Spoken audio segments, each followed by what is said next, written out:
Agak berbeda dengan tokusatsu saudaranya yakni Super Sentai, di mana Kamen Rider punya treatment penyajian cerita dan juga konsep yang jauh lebih realistis. Maka dari itu, tokoh-tokoh di sini punya jenis pekerjaan tertentu yang bahkan menjadi bagian dari cara mereka bertahan hidup dan juga mencari nafkah.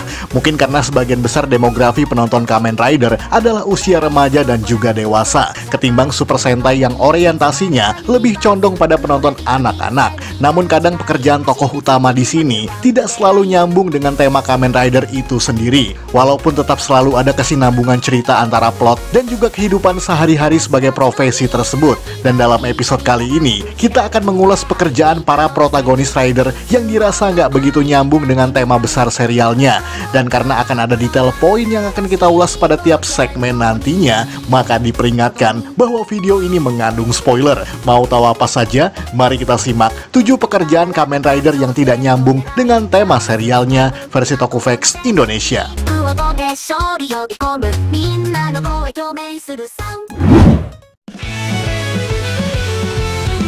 Pekerja laundry dan juga teknologi canggih, Kamen Rider Faiz. Mungkin kalian setuju bahwa Faiz adalah salah satu Kamen Rider dengan konsep paling realistis dalam banyak hal di dalamnya. Tidak hanya cara berubahnya yang sangat realistis itu, melainkan juga hal-hal kecil yang ada di dalam serial tersebut.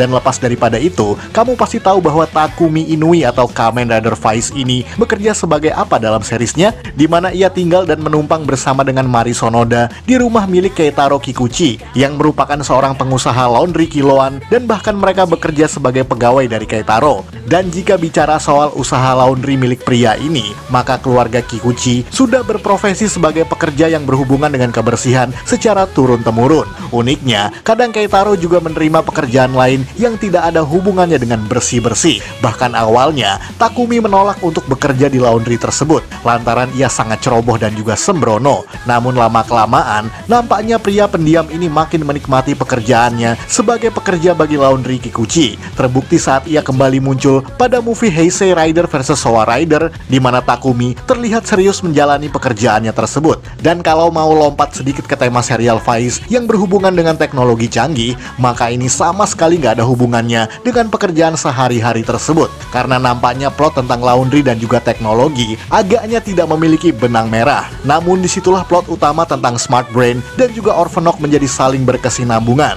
di mana berkat laundry tersebut, semua tokoh di dalamnya bisa saling terhubung dan dipertemukan, dan mengerucut menjadi satu plot utuh pada bagian endingnya.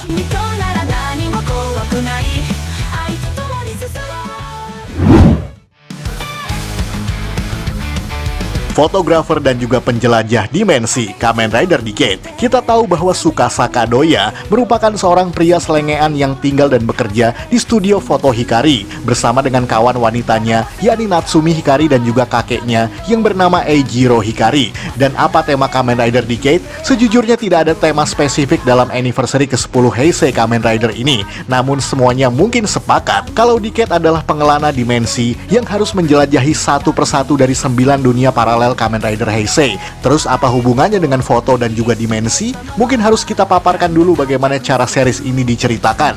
Bahwa setiap kali Tsukasa dan yang lainnya tiba di dunia paralel berbeda, maka akan selalu ada pertanda yang muncul dalam sebuah lukisan atau latar foto yang ada di dalam studio tersebut. Maka dari itu, interior Hikari Photo Studio selalu sama, namun eksteriornya selalu berganti-ganti saat mereka berpindah-pindah dunia. Dan mulai ngerti kan bahwa tema perjalanan melintasi dimensi ini masih cukup berkaitan dengan kamera, di mana perjalanan atau traveling selalu diabadikan lewat foto-foto untuk mengcapture momen tersebut. Meskipun Tsukasa dikenal sebagai fotografer yang sangat payah, bahkan ide tentang kamera tersebut sudah disajikan secara jelas lewat perangkat Deca Driver yang berbentuk seperti kamera Polaroid, beserta dengan Rider Card yang seolah seperti sebuah fotonya. Bahkan Kamen Rider Decade tidak benar-benar memiliki proper ending, karena menunjukkan bahwa perjalanannya melintasi dunia paralel memang tidak akan pernah berakhir, bahkan terus-menerus mengabadikan semua momen yang ia lalui lewat sebuah kamera.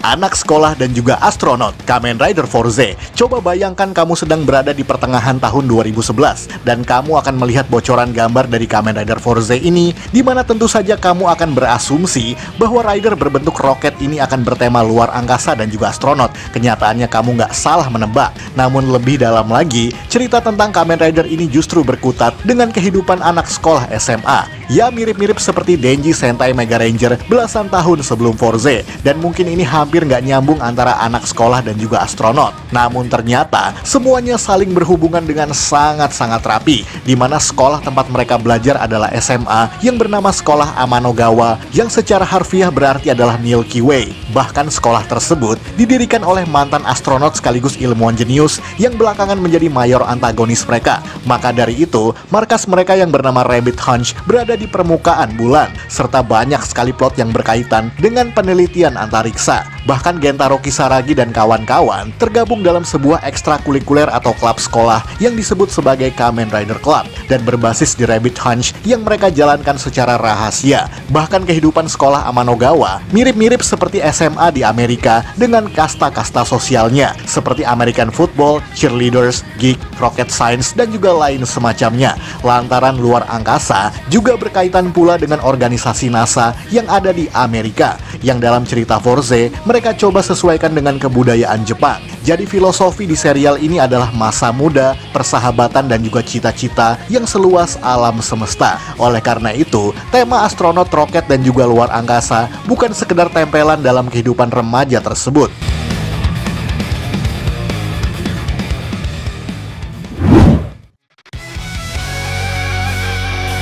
Samurai dan juga dancer jalanan, Kamen Rider Gaib. Ini juga cukup sering kita ulas, di mana awalnya kamu bisa melihat bahwa serial ini berkutat tentang kisah anak-anak muda para dancer jalanan yang komunitasnya disebut sebagai Beat Riders. Jadi tokoh utama di sini yakni Kota Kazuraba juga merupakan mantan Beat Riders yang berhenti untuk mulai lebih serius menjalani hidup dengan pindah-pindah pekerjaan. Dan di sini agaknya kontradiktif dengan tema serial ini yang bertema buah-buahan dan juga kesatria kuno seperti samurai dan juga yang lain-lain. Bahkan kisah Beat Rider sendiri sudah berakhir pada 13 episode pertama dan dilanjutkan dengan kisah rahasia dari Yggdrasil, sebuah perusahaan teknologi yang diam-diam meneliti tentang hutan Helheim dan juga memproduksi Sengoku Driver untuk digunakan oleh para Beat Riders dalam tim dancer yang berbeda-beda. Jadi kalau dilihat secara kasat mata, memang hampir gak ada hubungannya sama sekali dengan buah-buahan, samurai, ataupun teknologi tersebut. Namun semuanya dikemas secara rapi dan juga tidak dipaksakan. Dan seperti yang kamu tahu pula, bahwa ending-endingnya semua disatukan kisahnya dalam perebutan buah terlarang, yang akan membuat siapapun yang memakan buah tersebut akan menjadi serupa dengan dewa. Jadi kisah dancer jalanan ini berakhir menjadi kisah Adam dan Hawa dalam membentuk ulang dunia baru dengan kekuatan buah terlarang tersebut. Jadi ini memang mengandung unsur religius yang diambil dari kitab-kitab Abrahamik, menjadikannya semakin jauh dari kisah dancer yang tadi ada di awal.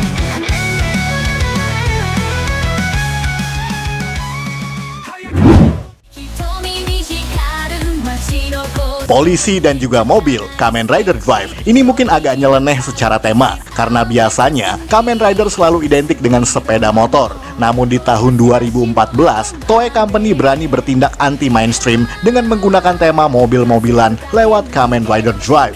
Dan mungkin buat kamu yang saat itu sudah mendengar tentang desas-desus Kamen Rider yang satu ini, barangkali ada saja yang beranggapan bahwa Drive adalah serial yang kisahnya berkutat tentang balapan mobil, otomotif, ataupun pekerja bengkel. Namun kenyataannya salah besar, karena Shinosuke Tomari di sini justru bekerja sebagai detektif kepolisian yang diam-diam dibantu oleh dukungan teknologi mobil super canggih dan juga rider sistemnya.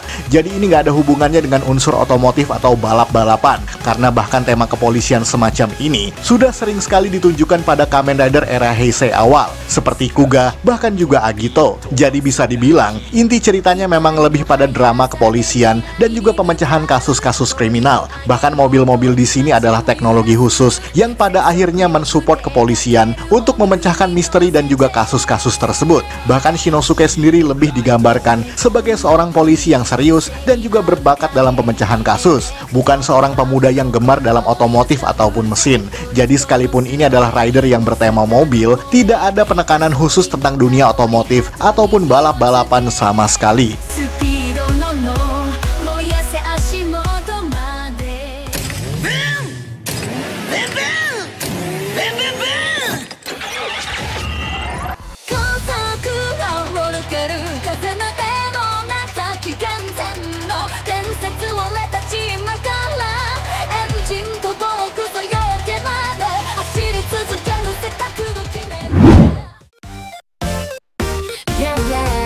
gamer, dan juga dokter, Kamen Rider X8. Ini merupakan tema Kamen Rider yang sedang tren pada saat ditayangkannya. Sebab gamer di zaman sekarang memang menjadi sebuah profesi bahkan juga pop culture yang ada di seluruh dunia. Maka Kamen Rider berhasil mengangkat tema video game sebagai latar cerita dan juga wujud dari ridernya. Dan buat yang belum pernah sama sekali nonton, mungkin kamu akan bertanya-tanya, apakah protagonis rider di sini bekerja sebagai gamer? Ya, bisa benar, bisa juga salah. Kenapa? Sebab justru pekerjaan Emu Hojo sang Kamen Rider X8 adalah seorang dokter muda. Loh, kok gak nyambung? Sebenarnya bukan benar-benar tidak nyambung, sebab kisah dalam Kamen Rider ini adalah pertarungan para dokter dengan teknologi rider system yang berbasis game melawan virus komputer yang menginfeksi pasiennya. Jadi konsepnya gamer driver di sini merupakan perangkat untuk mengoperasi pasien yang mengidap virus Baxter. Namun jika merujuk pada sang tokoh utama lagi, maka Emu Hojo awalnya merupakan seorang anak muda yang gemar sekali dengan video game bahkan sejak kecil. Bahkan basisnya, Emu bahkan sudah mulai menyukai game karena terinspirasi dari seorang dokter yang memberikannya sebuah konsol game pada masa kecilnya itu. Dan jika merujuk pada judulnya, maka kata 8 dalam judul Kamen Rider X8 jelas sudah mencerminkan sebuah tema tentang kedokteran atau tenaga kesehatan. Namun semua dibalut rapi dengan tema video game, virus komputer, dan juga dedikasi atas pekerjaannya sebagai dokter, sehingga membuatnya sangat rapi dan juga tidak dipaksakan.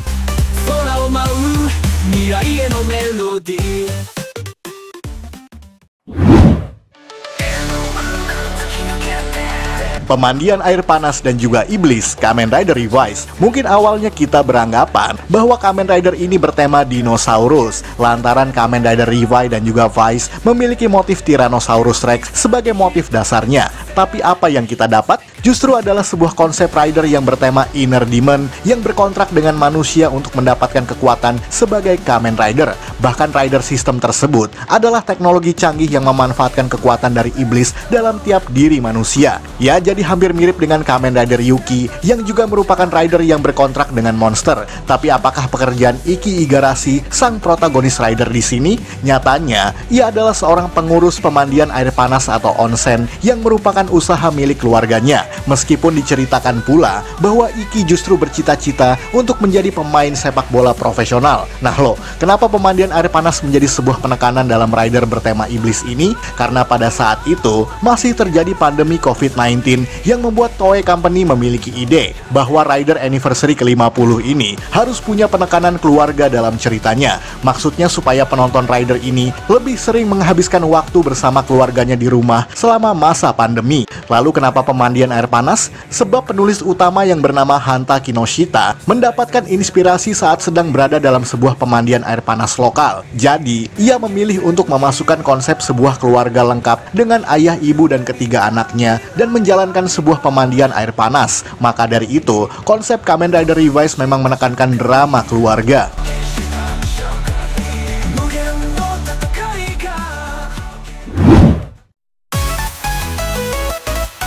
Sekian dari Tokufax Indonesia. Jangan lupa tonton video-video Tokufax lainnya, like, komen, dan juga share ke media sosial kamu. Akhir kata, salam Tokufax Indonesia.